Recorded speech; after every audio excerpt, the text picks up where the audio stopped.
morning, everyone, and welcome to the New Possibilities Hour. Every week, we present another webinar on a cutting-edge topic. Jean Lawler and I are delighted to host this as part of the Will Work for Food project, which Natalie Armstrong-Motin began at the beginning of the pandemic and lockdown in the spring of 2020. As you know, there's no charge for these great webinars. We ask people to contribute to a food bank if they like what they see, and how can you not? Jean, one of the best parts of the program every week is we report the running total, how much our generous audiences have contributed over the last almost 2 years. Take it away. How could it be that long? Anyway, good morning, everyone. Now, remember, not everyone tells Natalie what they've contributed. And so I'm sure that the amounts could even be double what we've gotten. But what we're doing, what we know about, is getting close to $250,000, which is so fantastic. $215,915 this week. And again, those are just donations of which Natalie has been told. And we would so appreciate and thank you. And if you do make a donation, if you could let Natalie know the amount, we'll add it to the total. And if you don't want to, that's fine too. Just make the donation and that's great. Thanks so much. How wonderful. Thank you so much to our generous audiences contributing so much in honor of our great speakers in these wonderful presentations. So it's great that people are here this morning. I suppose while you're waiting for all your Christmas gifts to be delivered because they're stacked up in the harbor, what better topic to discuss than disruptions in the supply chain and what kinds of conflicts we as lawyers, mediators, and arbitrators might see and how we might go about resolving those conflicts. We have a truly expert speaker to address us this morning, Sarah Rathke of Squire Patton Boggs. Sarah is a trial lawyer specializing in manufacturing litigation, particularly complex supply chain disputes. She has argued and tried cases on behalf of manufacturers in fora throughout the United States. Her clients include foreign, domestic, and multinational manufacturing entities. Her skills include a deep understanding of the process of bringing highly engineered products to market and conveying that understanding to judges, juries, and as of today, mediators and arbitrators. Sarah has litigated supply chain disputes involving automotive, aerospace, food, medical, construction, and office products. She's also litigated trade secret disputes involving manufactured products and cases involving the purchase and sale of manufacturing entities. Sarah, we're so happy that you're with us. Please tell us a little bit about Food Bank in Cleveland, where you live, to which you'd like people to direct contributions if they're in a position to do so. And then we're very excited to hear about supply chains. My friend, the floor is yours. Terrific. So I'm going to first talk a little bit about Cleveland, because probably not many people know that much about Cleveland, but according to the last US Census, Cleveland has the highest poverty rate among any large US city at 30.8%. And it is also dead last among large cities in child poverty, with 46% of children living in poverty. So for that reason, coming to the rescue is often the Greater Cleveland Food Bank. In 2020, the Greater Cleveland Food Bank served more than 400,000 individuals and families and distributed 56 million pounds of food. And because of the pandemic, that included 76,000 new households that never needed assistance before the pandemic. And during the Greater Cleveland Food Bank's Hunger Free Holiday campaign going on now, financial donations go further because there's a match in which $1 to the Cleveland Food Bank provides $10 worth of food. So I hope you consider doing that. Let me share my screen and we can talk about supply chain issues. So hold on one second. Oh, I am not able to share my screen. Can somebody facilitate that? Go ahead, it's available now.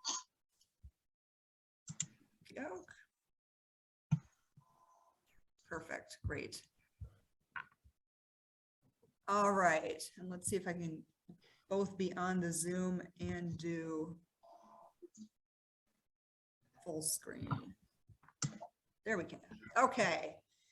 Got it. So, as Jeff said, my area of practice focus has to do with supply chain, not just litigation, but really all areas up and down the supply chain. And so a talk that I've been giving a lot these days is some variant of why is everything broken? Now, remember when you had never really heard much about the supply chain and it's sort of an operation that hummed seamlessly in the background? Welcome to 2021, where the question of our age just might be, where is my patio furniture that I ordered?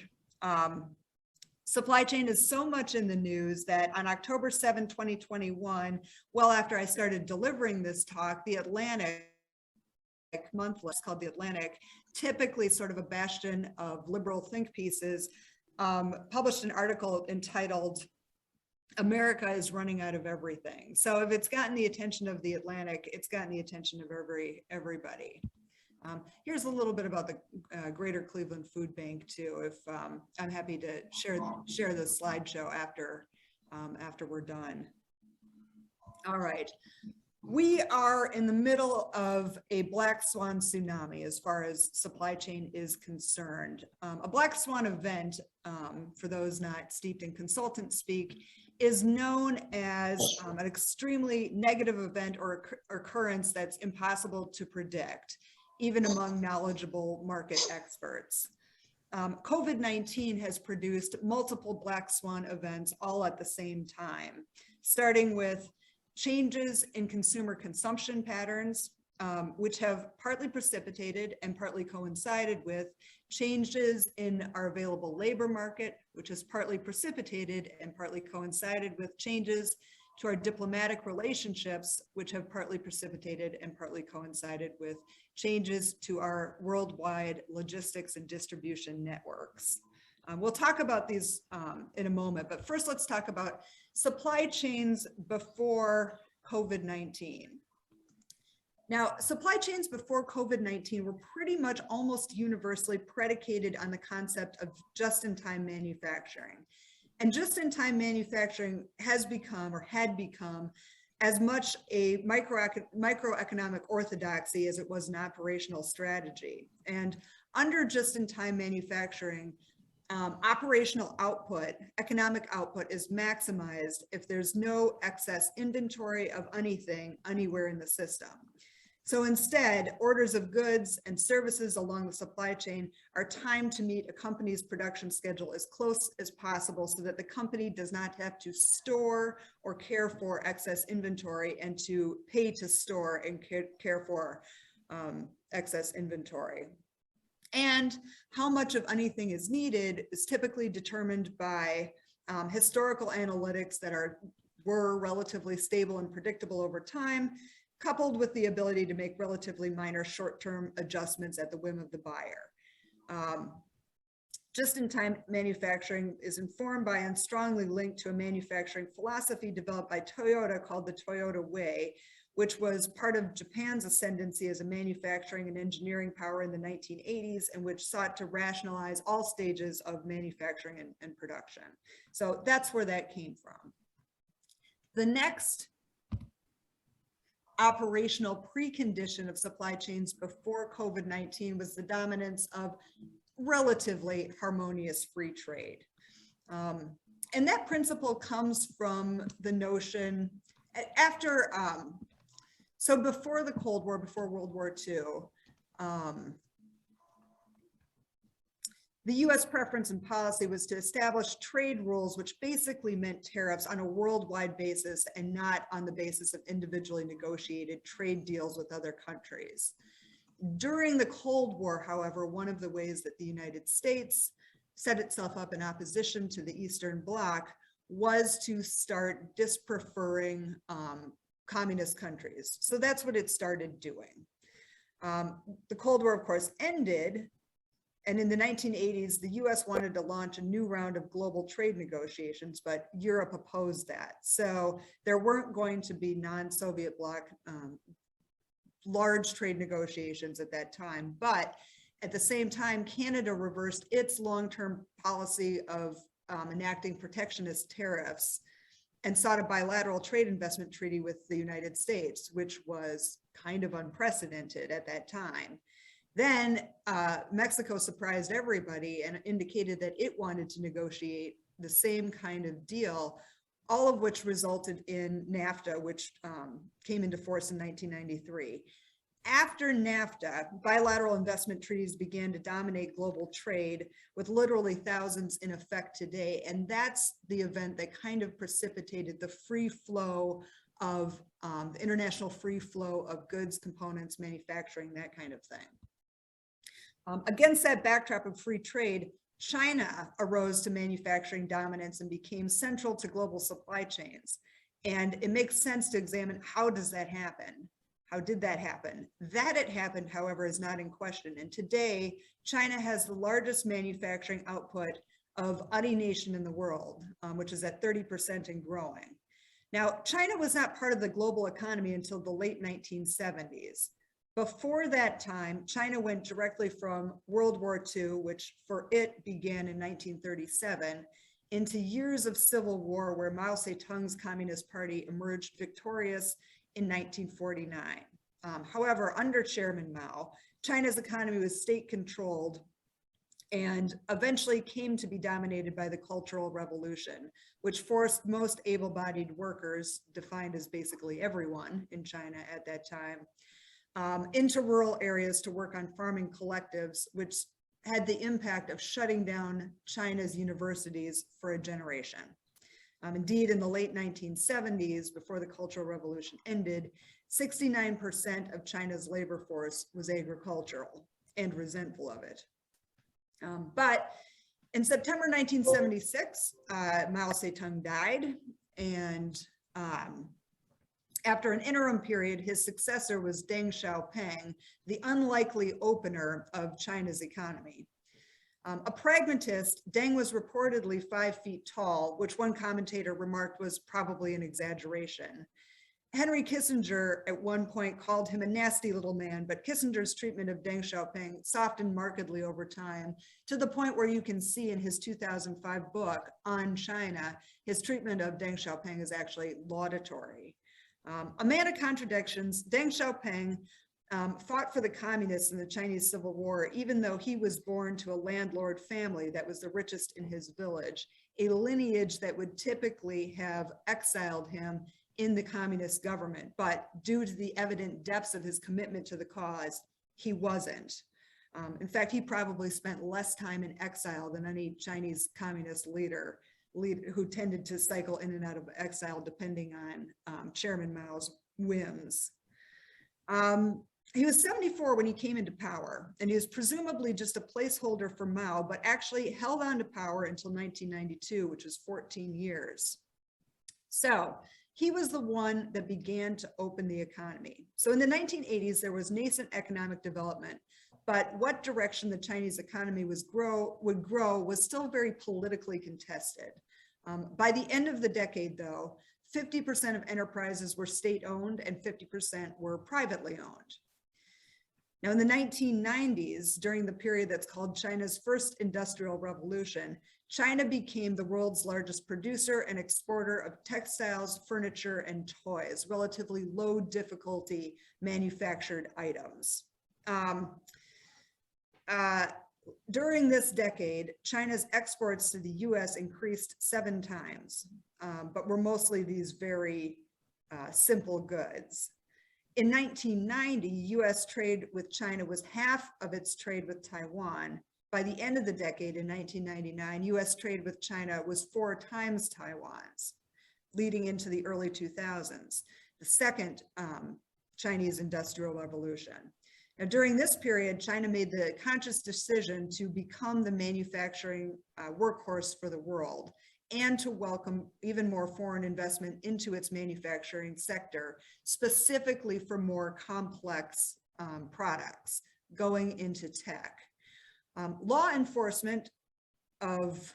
regulatory enforcement of manufacturers in China was very lax at that time. There was very little regulation, and it was always possible to renegotiate taxes with the local authorities. Matter of fact, the joke at the time in China was to say that you sent your secretary to go renegotiate your tax bill, but it was also in some instances literally true.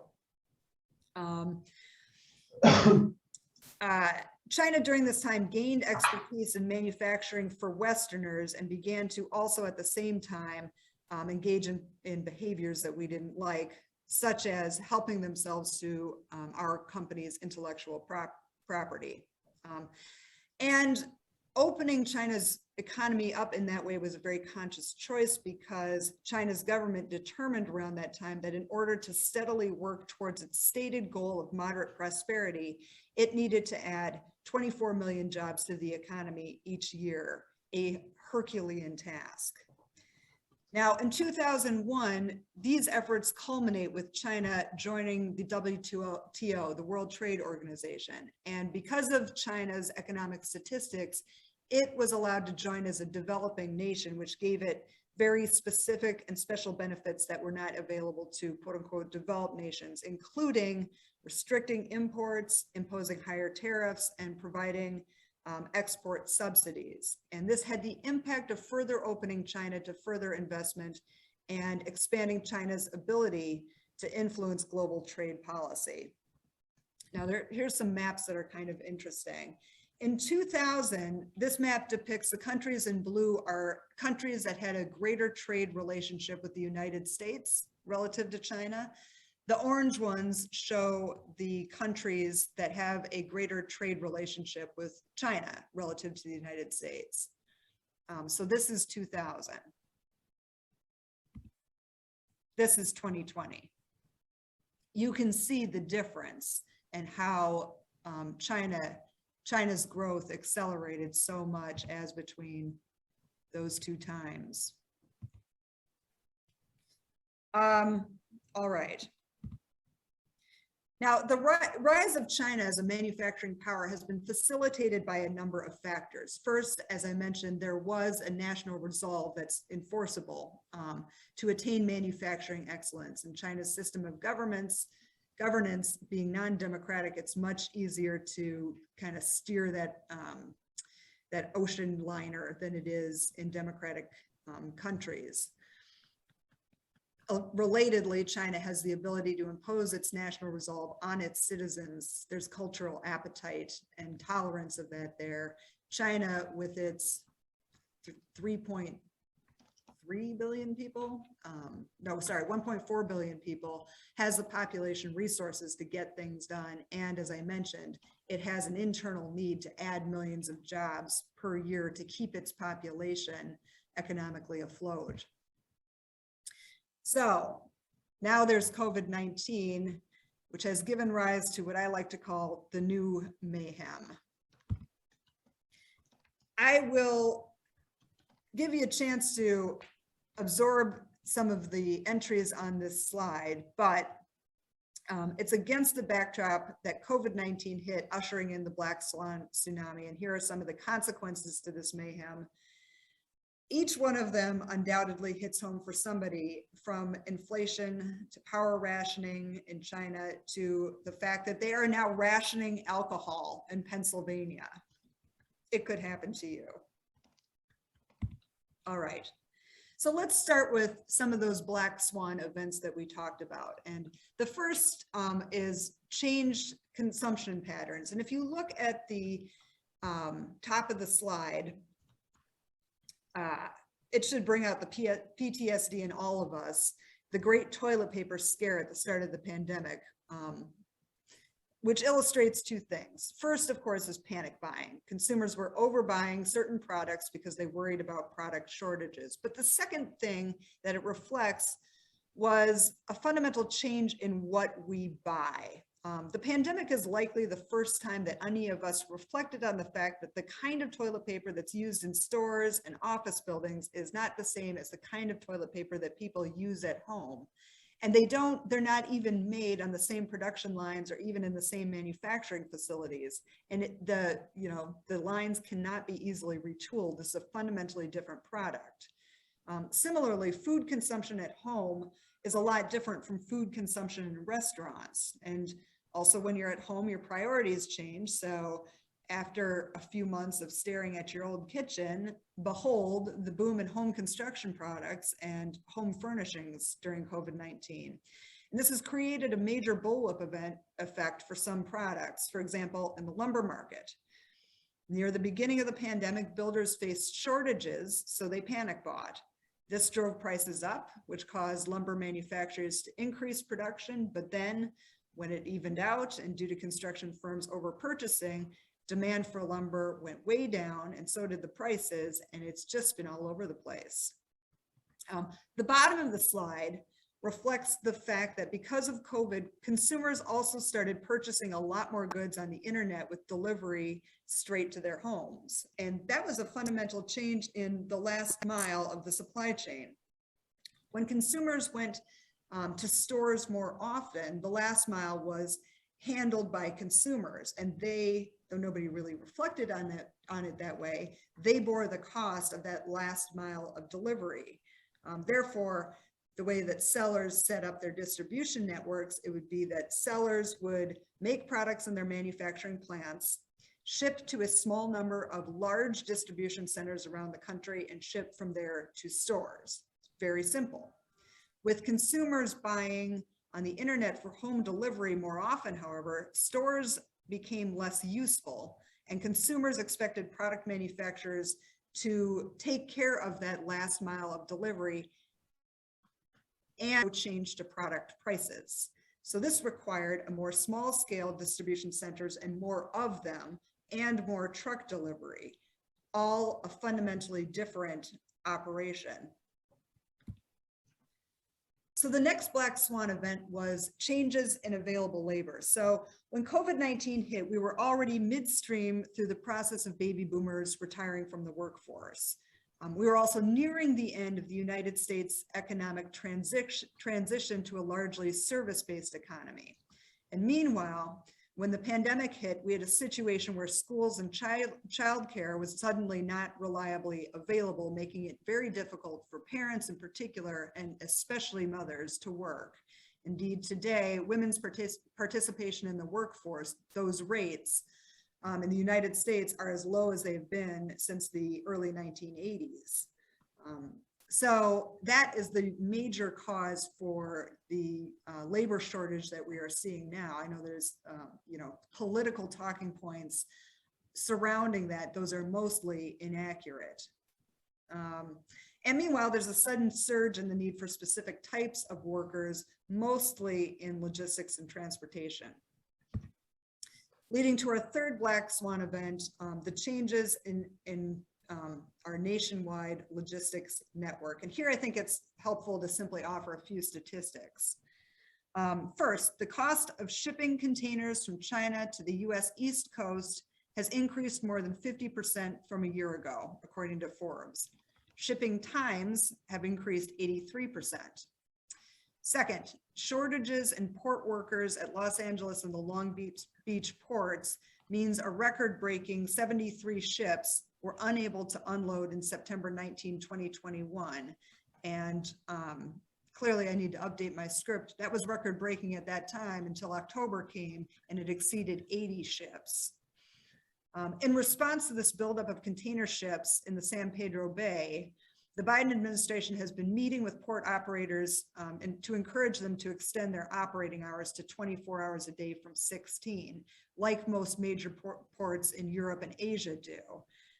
But the first, and the Long Beach, one of those two ports agreed to do it. And in the first week of doing that, nobody availed themselves of the greater hours, because you can open those ports all you want, but if warehouses aren't open and if the next links in the supply chain aren't operational, there's no point in doing it. So the Biden administration then began working with those links. And now we're seeing that supply chain congestion is clearing up a little bit. You now read that some of the big retailers have adequate stock for what they believe that people are going to buy for the holidays. That is true of the big retailers, but as so often happens, the losers in this situation, the people that can't afford to pay for expedited or prioritized shipping, charter their own boats, that kind of thing, those small businesses typically lose out relative to the big guys. Warehouse occupancy rates in Southern California are currently at 98%, completely full. Occupancy rates are 96.4% in all of the Western United States, and industry experts project that there's currently 25% less warehouse space available than is currently actually needed. Truck shipment costs are currently 3 to 4 times what they were pre-pandemic. And in the summer, you may recall that the Delta virus shut down many Asian ports, most notably in Malaysia and Vietnam, whose government was slow to move on obtaining vaccines and who only had about 1% of their population vaccinated at that time. They've rapidly increased that, and they feel that they are now shutdown proof. It's not likely to happen again. In answer to your question, where are my Nikes? The biggest retailers, Walmart, Costco, Home Depot, Target, IKEA, they're able to charter their own shipping vessels, but that's economically feasible only for the biggest retailers. The fourth, and in some ways the most intractable black swan event, the most permanent one, is changes in our diplomatic relationships. We are in, or at least very near, a Cold War with China. Cooled tensions between the United States and China are something that's happened before, but this time the likelihood is that relations with China will not improve, at least not anytime in the near future. Most likely they will get. And while we're all waiting for the Biden administration to fully outline what its China policy is going to be, China also on an economic level is steadily losing its manufacturing advantages for Western companies by the day. So between 2005 and 2016, Chinese manufacturing labor costs tripled to $3.60 an hour. By 2018, it had gone up to $5.51 an hour. Mexico's manufacturing labor costs, meanwhile, were at $4.45 an hour, with considerably less logistics needed to obtain goods from Mexico. Meanwhile, the Biden administration has signaled that it intends to continue to take a hard line with China, including the fact that the Trump administration tariffs are not going away anytime real soon. Now, of course, tariffs don't actually really bother China all that much, since the Chinese government covers the cost of tariffs for its companies, unlike in the United States. But the sanctions and potential for sanctions, that one actually does get to them. Meanwhile, China is imposing economic retribution on the US. For example, China has blocked its airlines from buying billions of dollars worth of aircraft products from Boeing over the past 2 years. And while that looks like there may be some movement in those negotiations, that has hit some American companies very hard. China is doing this on purpose. It is fully aware that these changes will drive Western companies out, and it knows that it no longer can count on these economic relationships, although frankly, Chinese companies on the ground would prefer to have the relationships stay the way that they have been. But at the same time, because of China's economic successes during the last 4 decades, it is making a choice to consciously focus on its own consumer markets and those of its closest neighbors. That's who it wants to sell to now. However, as many Western companies know, it can be very difficult to move manufacturing operations out of China. First, it's required to pay workers the duration of their contracts, which is typically 1 or 2 years. There really isn't at-will employment in manufacturing in China. China has a law that indicates that typically production equipment and other infrastructure, factory infrastructure, cannot leave China. And factory operators have stolen or will steal as much IP as they possibly can. Meanwhile, for companies leaving China and going to other Asian manufacturers such as Vietnam, Malaysia, it's been reported that they should expect dramatically increased product defect rates, with Vietnam, at least in the beginning of the transition, this was reported sometimes as high as 40% of production will be defective. So what are the new alternatives to China? People actually are, I mean, we've been talking about reshoring, resourcing for probably a decade. Statistically, there actually hadn't been that much movement on that until recently. So what are the alternatives to China? Now, whatever they are, it won't be like China. There's no more Canton Trade Fair. There is no more fully integrated manufacturing, logistics, government relations available. Everything that's going to happen with other countries is, at least for the near future, it's very DIY, do it yourself. Companies, therefore, seeking to do that are going to need to hire a lot more true international experts and have to attend much more frequently and much more consistently to their offshore manufacturing operations, which is not easy in a pandemic. Actually, let me start by saying Vietnam was hot at first, but after the port and production shutdowns of the last summer, something like 80% of companies that moved to their manufacturing to Vietnam from China, principally making low difficulty manufacturing items like textiles and shoes, have since left Vietnam. All right. So what are the hot alternatives?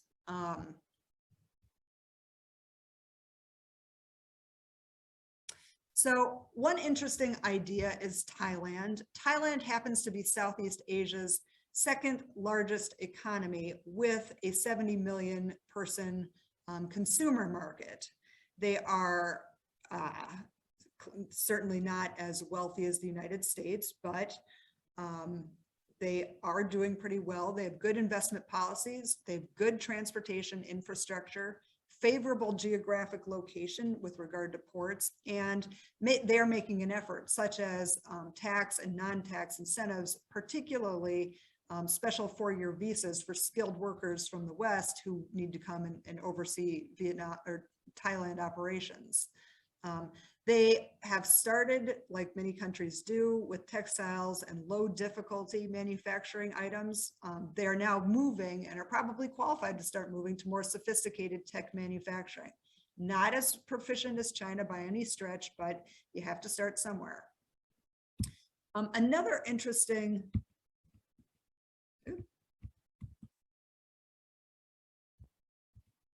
there we go. Another interesting idea is one that many have tried, which is Mexico. 10 years ago, wages in Mexico were 600% higher than in China. And now they're only 30% higher by some estimations. Some people think that China's labor costs are higher now, but Mexico's worker productivity is demonstrably higher, and there seems to be consensus on that. An advantage of Mexico relative to China is that China engages in well-known acts of currency manipulation. You can predict what the US dollar will buy in Mexico. Mexico obviously is far closer to the United States, making those transportation costs go way down. And it also has more free trade agreements than almost any country in the world. And as many people know, the maquiladora system cuts through the regulatory and bureaucratic issues dealing with Mexico, because if you operate a maquiladora, then you essentially get tax-free status. Colombia is pretty interesting. And I include a map on that slide because Colombia is a sophisticated, well-educated country that has ports that lead to both the Atlantic and the Pacific. Also, it has an extremely educated and skilled workforce with proven aptitude in pharma and tech. It's the fastest growing large economy in Latin America, and it has a number of tax and investment incentives. They are also making a considerable effort to pair with certain US cities to drum up more interest in investment and manufacturing in Colombia. So if anybody on the call is from Phoenix, you may have seen a lot of references to Colombia, working with Colombian entities in the business community. The United States is already Colombia's top trading partner, in contrast with the other large economies in South America, such as Brazil, Chile, Argentina, and Peru. Their top trading partner, as we saw from that map, is China. So Colombia has every incentive to want to work cooperatively and increase relationship ties with the United States. All right, will things ever be normal again? The answer is probably not. It's not often that people at the precipice of what historians call an inflection point know contemporaneously that they are at the precipice of a historical inflection point, but I think right now we actually do. In terms of historical analogs, we may be able to liken this time to the beginning of World War II, when US war production led directly to many aspects that are now foundational to our way of life. And if anybody's read David Halberstam's terrific book called The 1950s or the 50s, some of the things that World War II gave rise to were, of course, mass war production created mass consumption. So that was obviously foundational. World War II also gave rise to the US interstate system, which was created originally for national defense, but now it's how we move goods around the country and has given rise to the notion of the family vacation and road trip.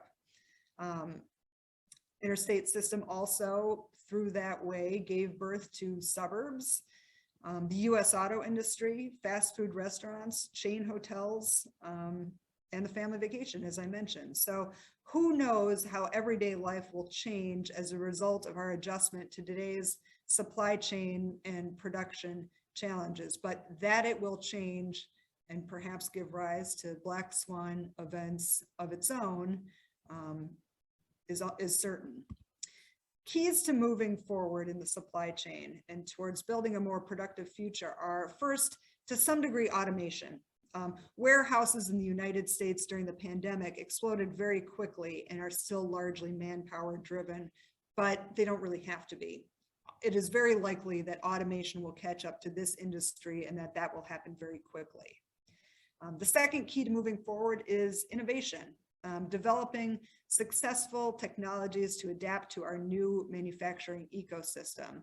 One of the things that I hear a lot about is what's called digital twin technologies, where essentially you're playing war games with your supply chain. So you can it's predictive analytics, you enter into a scenario like we want more widgets, and the digital twin technology can build for you strategies for doing what you think you want to do and predicting what unintended consequences that may create. So you can plot out different possible futures with your supply chain. And that had not really been available before. Supply chain had been kind of the backwater of manufacturing operations. It's growing much more sophisticated. And the third key on this slide is end-to-end supply chain transparency. The best way to get closer to returning to just-in-time manufacturing is to increase visibility as to where available components, materials, and services are, but needs to be done in a secure way.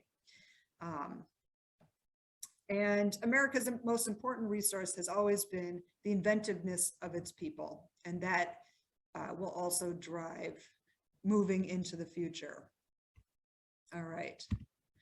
Shameless plug for a book I wrote with a gal who's on the West Coast named Rosemary Coates. It's called Legal Blacksmith, How to Avoid and Defend Supply Chain. I did not actually get any money from the sales of this book. My law firm does. And frankly, this group is small enough. If anybody wants this book, I've got 1,000 of them sitting around and I'll be happy to send them to you. I think that this book, the reason that I wrote it is principally to be helpful to others. And most supply chain disputes and difficulties are caused by a fundamental disconnect that tends to form between a business's operation side, its legal side, and its finance side, with the three not really understanding the impacts that each's decisions have on the other two. This book attempts to bridge the gap between that. And Rosemary, my co-author, she's an operational expert.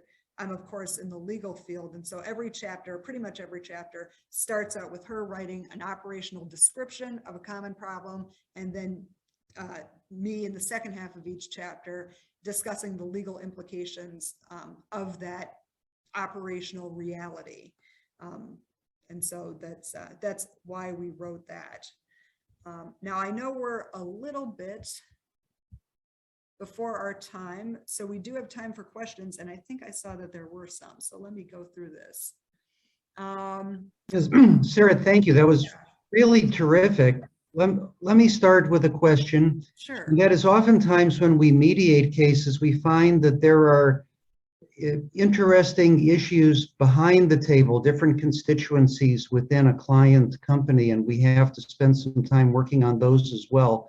And you just alluded to that when you talked about different groups within companies, the sales organization, finance, and all the rest. Can you go into a little more detail on that and tell us about what we might be on the lookout for, what we perhaps should be more sensitive to in that regard? Yeah, sure. So oftentimes, and for this scenario, this is like, presume somebody is, a company is developing a sophisticated, very technologically complex product. The engineers working on that development will probably work with the people on the buyer side. So let's just say it's like an airplane component, an airplane engine component. The component engineers there'll be a contract between the parties executed by some guy 4 years out of law school and some other guy who's 7 years out of law school, without really a full understanding of what goes into the operation and engineering of that. So that contract will be executed, may or may not be shared with the actual engineers. It may or may not have enough flexibility to accommodate what the engineers need to do as they're developing this product. However, we'll have committed to a price ahead of time that may or may not accurately reflect all the R&D and development costs that go into that. That is a very common scenario. And then, if a part needs to be modified, if something needs to be changed, engineers will agree to do that without being aware of the legal impact of that. Is it a contract modification? That kind of thing. And meanwhile, finance has made its budget projections based on the anticipated contractual cost of that and is working from that, but that may or may not be a realistic cost depending on, how the parties work through changes or unanticipated realities. So that actually that very scenario is the one that brought Rosemary Coates, my co-author, and I together, because I had hired her as an expert witness to talk about supply chain issues in a case involving the purchase and supply of sophisticated aircraft engine components. So when you're trying to mediate or settle a case like that, is it likely that the mediator will be brought into the loop on these kind of internecine issues in a business or company? Yeah, a mediator could be brought into the loop. I mean, typically it's when a dispute has formulated to some degree, but companies do prefer to mediate if they can. Sometimes they can't. Sometimes, a lot of times it's frankly the fact that there is this disconnect and that what the different constituencies within a company, finance, operations, legal, what they want, that makes it very difficult to, they can't even join issue internally. So joining issue with the other side can be very difficult. So, but yeah, mediation is very common in those disputes. And is this the kind of thing that the issues between finance and legal and the engineering department, is this the sort of thing that you would clue the mediator into this and say, listen, I really need some help. You have to be sensitive to these issues? What typically or commonly might happen? Yeah, I would. It actually took me a few disputes kind of like this for me to realize, this is what's driving this. This is why, and it's a common driver of disputes. So now I know better, and yes, I absolutely would clue my mediator into that, help me communicate to these people on the ops side, help me communicate to these people on the finance side. And I also, a lot of times I think the same division is occurring on the other side. So actually by now I kind of know how to get my own client on the same page, but often I'm communicating with the mediator, here's what I think is going on their side. Same thing that I frequently see, which is this. Absolutely. Yeah. Thank you. So how many people will be showing up at these mediations? Will you be bringing people from will you be bringing engineers and lawyers and accountants and everybody else? So one of the funny things about like everything being on Zoom is it's so much easier to do that. So now, yeah, I mean, you know, it's weirdly, before COVID, it's weirdly difficult to sometimes convince the legal department to put engineers on a plane to go to a mediation. But now that it's just everybody, you know, and their computers, that's a much easier conversation to have. Good to know. Yeah. And what kinds of disputes might we anticipate seeing? What are some common paradigms? Right now, I think you'll see a lot of like, you know, price increases that people will argue are justified or contractually allowed, a little bit of force majeure precipitated by any number of things that are happening in the world that prevent getting goods and services to people as ordered on time and that kind of thing. I think that it's going to take a while for those things to spool through the courts, especially since it's kind of hard to, I mean, it's always hard to get court time. But of course, now that it's loosening up a little bit, the priority should be on criminal matters first, civil matters second. And in terms of settling these kinds of disputes over price increases, whether they're warranted or allowable, is it the general orientation of everybody gives something, everybody gets something, or do the players in these kinds of disputes tend to be more rigid? So I'm seeing flexibility coupled with resentment.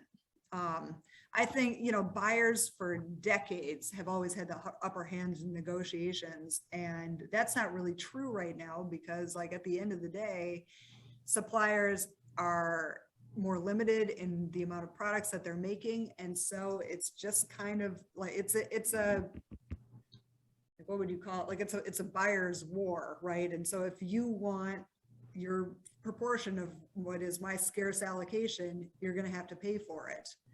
Otherwise, maybe I claim force majeure. If I do, force majeure rules allow me to allocate however I think is reasonable. You'll never really win that.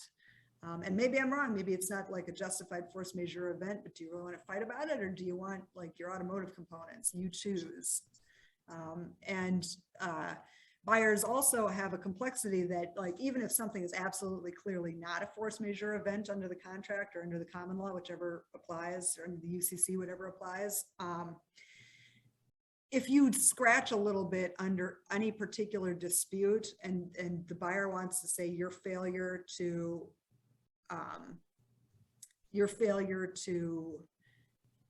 provide parts is holding up my production line, scratch underneath that assertion a little bit, and if there's some other part there's scarcity of, there's no causation there. You can't actually prove that.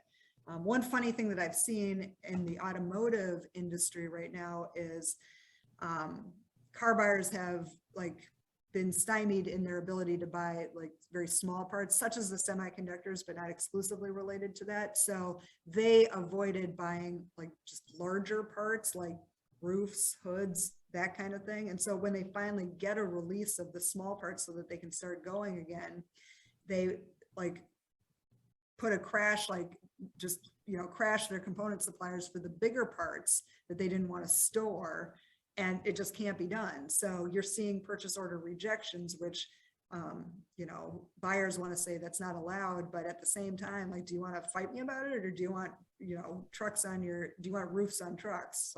You choose. So that's kind of a common fact pattern I'm seeing a lot of right now.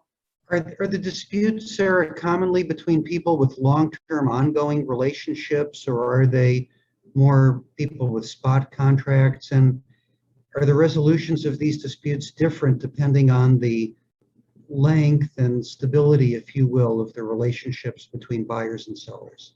Yeah, so I mean, it's between people who think that they have long-term relationships but maybe don't. And this is going to get real lawy for a second, but under the UCC, which governs the purchase and sale of goods, so everything with manufacturing, you can have a contract that is silent as to just about any term, and either there would be a gap filler, or the term will be whatever is reasonable under the circumstances. You can do that with almost anything. They don't. They put everything on paper, except sometimes for the one thing, the one term that the UCC requires there to be for there to be a binding contract, which, and this is a United States idiosyncrasy, other people don't do it this way, is quantity. For whatever reason, UCC 2201, the statute of fraud, says you can't have a binding contract unless it specifies quantity in writing or is a requirements contract, which is, or an output contract, which is just as good. I know this is really lawy and like kind of dry, but so in the manufacturing world, a lot of ways that buyers structure their contracts is they call it a long-term agreement and say, when we place a purchase order, these will be the terms. They think that and they have a term in it that says this is good, this is a 2-year contract. So they'll think like, I'm allowed to put any purchase order in for 2 years and these will be the terms, but that's not true. It doesn't have a quantity. If it doesn't have a defined quantity term in writing, you're only as good as your accepted purchase orders. And buyers are discovering that in this kind of like unique environment, and it irritates them. But to answer your question, the disputes are between people who thought they had a long-term agreement and the people who like are desperate to get better pricing terms or delivery terms. And the second group of people, the people who are making the components and supplying them, legally are right. And it's very surprising to the buyers. It's contrary to how they've done business successfully for decades. Funny story. And creates different kinds of leverage in negotiations. Yep, it does. It does. And there's always a moment of shock where they realize that this isn't binding. And we've thought it, you know, all of our contracts are structured this way. And like, Jesus, do you think other people are going to find out? But you know, I maintain like running legal research on this with a couple of exceptions in Michigan from the recession, where you can tell just the Michigan court was reluctant to like not help the automakers at that time because they were in financial distress and their economy hinges on that.